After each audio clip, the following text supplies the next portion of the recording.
So what about all of those diet books out there? What can we say? Basically, they don't work. Or at least all of them work to the same extent over a short term. Virtually none of them work over the long term. It's a huge problem. But there's some interesting avenues to explore here. One was explored by these two brothers. They're both physicians. They're in their mid-30s and they're identical twins. And they decided to go on a diet where one would go on a low-fat diet and one would go on a low-carb diet. What happened? Well, they basically both lost roughly the same amount of weight because you end up cutting out calories. But what were the consequences?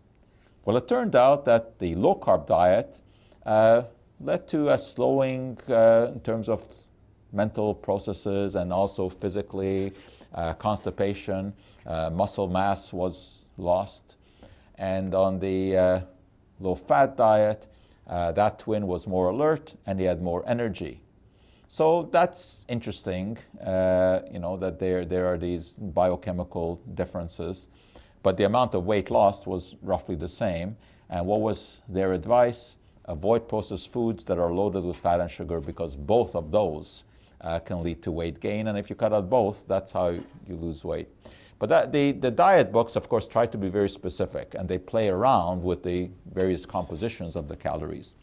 Perhaps the most famous one is Dr. Atkins' Diet Revolution that first came out in the 1970s, which was a low-carb diet.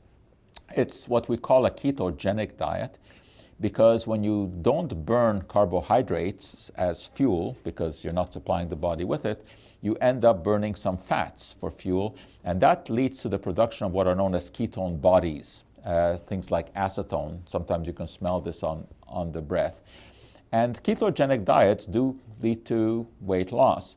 Now, what is a ketogenic diet? It's a diet that is very high in protein, high in fat, because if you're not eating carbs, you've got to be eating something. So generally, it is a diet that is very high in meat. And that itself is an issue because not everything revolves around weight loss. There are many other aspects of diet. And we know that there are big issues with eating a lot of especially red meat. And that is part and parcel of the Atkins diet. Now, the opposite of the Atkins diet is the high carbohydrate diet, where basically you're cutting down on fats, you're cutting down on proteins, and you're eating a lot of starchy materials, hopefully with a lot of fiber in there. So it should be complex carbohydrate diet. And that would be exemplified by Dr. Dean Ornish's diet. And it is this eat more, weigh less diet, whereby you're really cutting out fat down to less than 7% of the total caloric intake. You're cutting down on protein. So what are you eating? You're eating kind of meatless, cheeseless, eggless chef salad. You're eating tofu manicotti with tomato sauce and butternut squash and broccoli, and generally not the kind of thing that turns people on. So there are the two extremes. Both of them can lead to weight loss because both lead to cutting down on calorie intake. But how do they compare to each other? Well, that study has been done. And here's a comparison of the Atkins diet, the Zone diet, the Ornish diet, the Learn diet, which is sort of a general diet very similar to the American Heart Association diet, which is just a properly balanced diet. And what did they find when they compared these diets in proper randomized controlled trials? The weight loss was greatest in the Atkins group. And that is a surprise to many, because Atkins generally was regarded as kind of being out there, and that it was not reasonable to suggest to people to eat a low-carb diet because it meant that you're eating too much fat, and that was supposed to destroy your cholesterol levels and cause heart disease. Well, it also turned out, surprisingly, that your good cholesterol, your HDL, your triglycerides, and your blood pressure were actually better in the Atkins group. And probably because of more weight loss, because each of these goes down with weight loss. So the Atkins diet came out looking pretty good in that study. The Zone diet was also looked at. That's a more moderate diet. I mean, it's still lower in carbs than the general North American diet. And the the idea with the zone diet is that he gives you food, specific foods to stay away from. It's not a calorie counting diet. It's kind of in between the Atkins diet and the Ornish diet, and in the results it also came sort of in between. The Atkins diet is interesting, you know, because it's kind of surprising that it did so well. There was even a Duke University study on it where they put 60 people on the Atkins diet, 60 on the General American Heart Association diet, which is a low-fat diet, for 6 months, and they compared. There was more weight loss on the Atkins diet, even though the calorie intake was roughly the same. The so-called bad cholesterol, or the LDL, was roughly the same. There was no change. Triglycerides went down on the Atkins diet and up on the Heart Association diet, and the good cholesterol actually went up on the Atkins diet. Does it make any sense biochemically? Well, actually it does.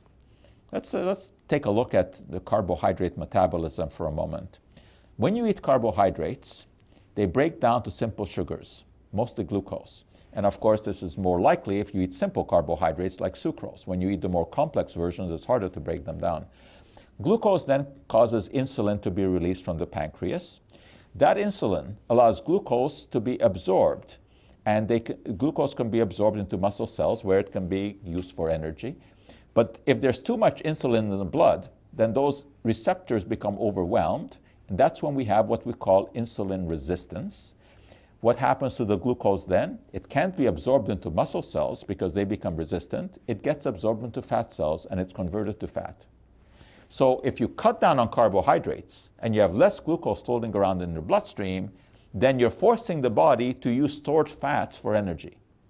At the same time, of course, you're also prompting ketosis because when the fats burn, they produce these ketone bodies.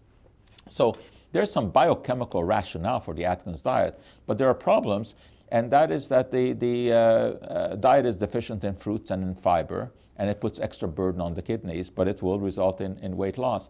The South Beach diet is somewhat a more modified version of this. It is still a carbohydrate-reduced diet, but not in such an extreme fashion.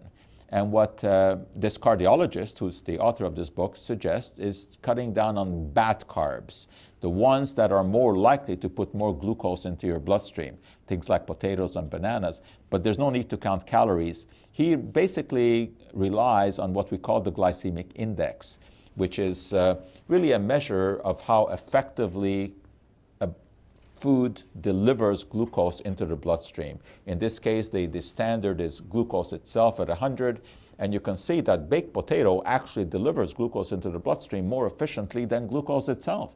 So that's why potatoes are a problem in terms of weight control. Another very interesting way to look at all of these diets and compare them is to take a look at the National Weight Control Registry. This is a fascinating enterprise where people with documented weight loss tell how they lost the weight and how they managed to keep it off. So now they are monitoring some 6,000 people who have lost at least 30 pounds and kept it off for a year. That's the benchmark. That's the benchmark for weight loss. What have they done? Well, interesting. The average participants have lost 70 pounds and kept it off for 6 years. That's as impressive as you can be. What is it that they did? It's always a combination of diet and exercise, and most of them did a lot of walking. Only 10% used diet alone. No one specific diet. But in this case, the evidence is that they used mostly low-fat diets. But that's also because those were much more popular diets. There were fewer people trying the low-carb diets.